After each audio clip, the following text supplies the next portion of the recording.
We are talking The Killing Tree, also known as Demonic Christmas Tree.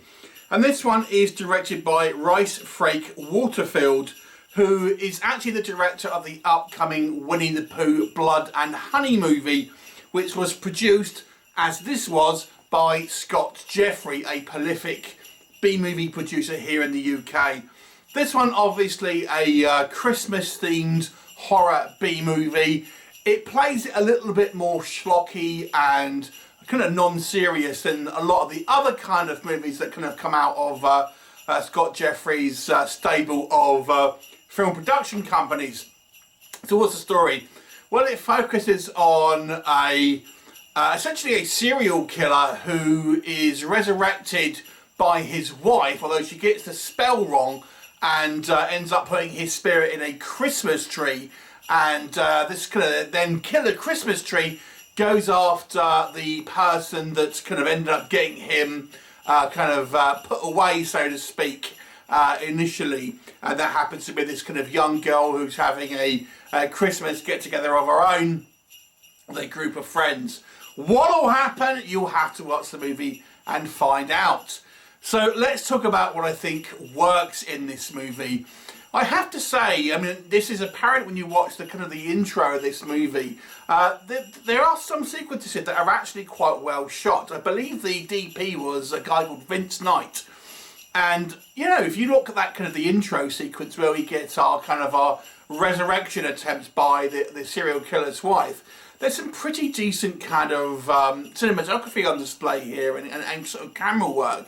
And although I think it kind of loses some of the kind of that during the film as it goes along, in the quieter moments and the sort of the more stylistic moments, I have to say I actually think there's some reasonable kind of camera work here, along with kind of cinematography and things like that, to kind of give it this somewhat of a higher production value than I would say typically comes out of the Scott Jeffrey kind of like factory of films, so to speak. So the movie has that going for it. Also, it has this movie, because our kind of killer is a Christmas tree.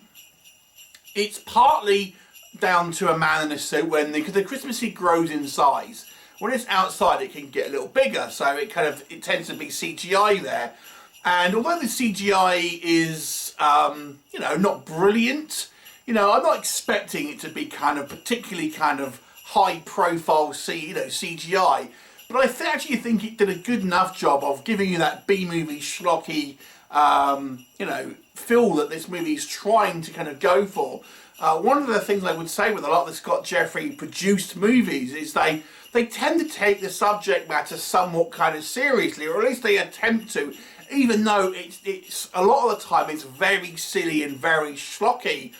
This time, however, it's a little less like that. They actually end up kind of taking it in a little bit more of a silly, knowingly schlocky and jokey kind of tongue-in-cheek kind of fashion, or at least partly, because our kind of serial killer spirit goes into this tree and he's able to communicate. And there's an instance where he sees himself in the mirror and then kind of like drops an F-bomb and things like that, and he actually communicates as he kind of goes along. So anything involving our kind of killer Christmas tree itself is kind of played tongue-in-cheek. There's actually a little bit of references to other kind of like pop culture films, such as kind of, for example, the Dark Knight films and things like this. So those sequences tend to be knowingly silly, knowingly kind of schlocky, and I think the movie benefits from that. It's not the case with our human characters though, which I'll kind of come on to again in just a minute. I would have to say, and another plus, the actual kind of location where they're shooting this kind of large manor house where our protagonist kind of lives is a wonderful kind of like location, very kind of like, a nice kind of building. Certainly looks like it's a good location for. I mean, they're meant to be this killer's MO when he was a human was to kill like the overprivileged who kind of see Christmas as kind of a commercial venture and nothing else.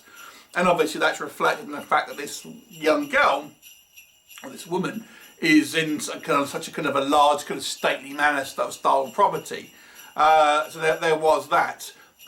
we get, you know, some kind of like sequences when our human killer was a human, you know, rather than a Christmas tree. And I wonder if he was modelled after Ozzy Osbourne. I have to say, it kind of looks like they're going for an Ozzy Osbourne, you know, vibe there. So, you know, I wonder if that was the case. So, yeah, I mean, there are some kind of like CGI kills. It's not a particularly kind of gory film, but we do see some kind of quite fun kills. For example, there's a sequence where one of the kind of her friends, is, Faith, our protagonist, one of her friends is dressed up as a Christmas cracker. So this kind of Christmas tree sprouts these kind of like tentacle limb things and kind of pulls her apart like a cracker. So there are some kind of like some fun kills. I mean, they're not particularly gory. It's very much a CGI monster for a lot of the time. But I did think it was kind of quite fun. It's a mercifully short film, so it's, you know, not a particularly one that's going to kind of take too much of your time, and therefore the running time and the pace of it is quite kind of punchy, which was quite good, because obviously this is a film that didn't need to be a long film, and I think the shorter run time definitely was its benefit. What doesn't work for me, I think the scenes that involve not the Christmas tree suffer from a number of things. I mean, it trots out the kind of the same old familiar faces that we see in a lot of Scott Jeffrey movies. Sarah T. Cohen always plays like a kind of supporting role. You've got Alexandra Marks always plays like a kind of like somewhat kind of like mopey kind of character. Who else? We've got May Kelly, who always plays like a bitchy character. And they just seem to play the same characters every single movie that they're in. So, you know, it's very much like leaning on the old laurels here. And the human side of it, the human element, the non-killer Christmas tree elements, they're played more straight. They're not played for laughs. It's taken somewhat seriously. And I think that was a mistake. It kind of feels like, you know, it needed to be both feet in the kind of the schlocky B-movie, you know, we're winking at the audience kind of style thing, because it only is half that. Our Christmas tree killer certainly does that, but our human sort of protagonists take it kind of like, well, as seriously as these Scott Jeffrey productions ever take it, because of sometimes limited resources. And, you know, I don't think the acting is especially strong. I mean, obviously you probably wouldn't expect it about a movie about Killer Christmas Tree, but I think everyone just, you know, is just playing kind of fairly kind of stock kind of characters here.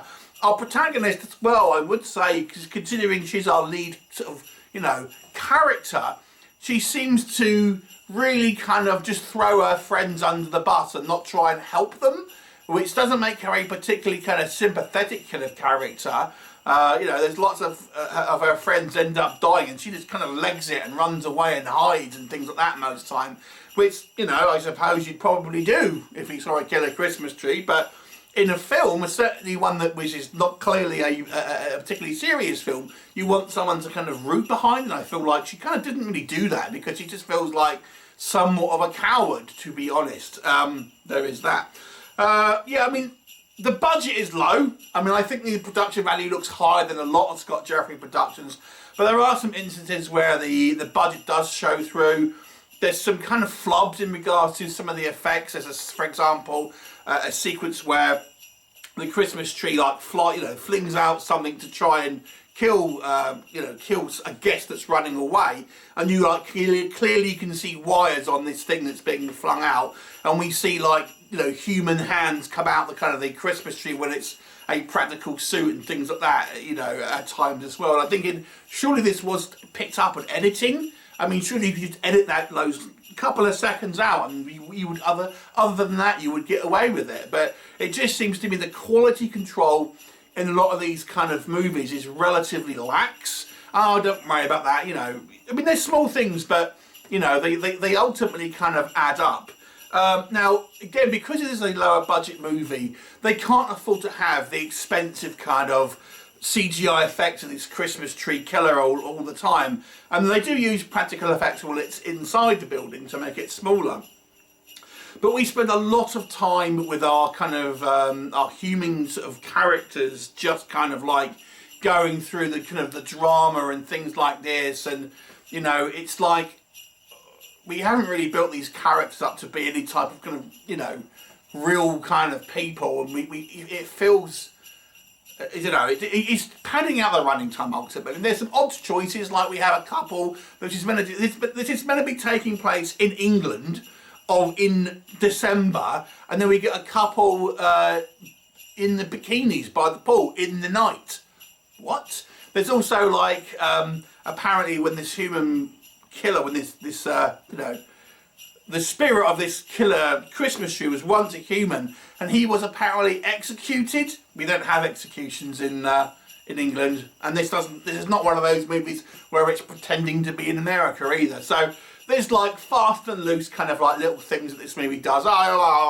We just need the script to kind of like breeze past these kind of logic issues and things like that. So, you know, whatever. You know, it doesn't really matter for this movie, I don't think. But I think the issue here is I really just feel like it should have jumped in with both feet in regards to having this a pure schlocky kind of silly movie, which they don't normally do at the Scott Jeffrey factory of films. But at least they partially did it, and I think for those aspects, this movie does have an element of fun to it.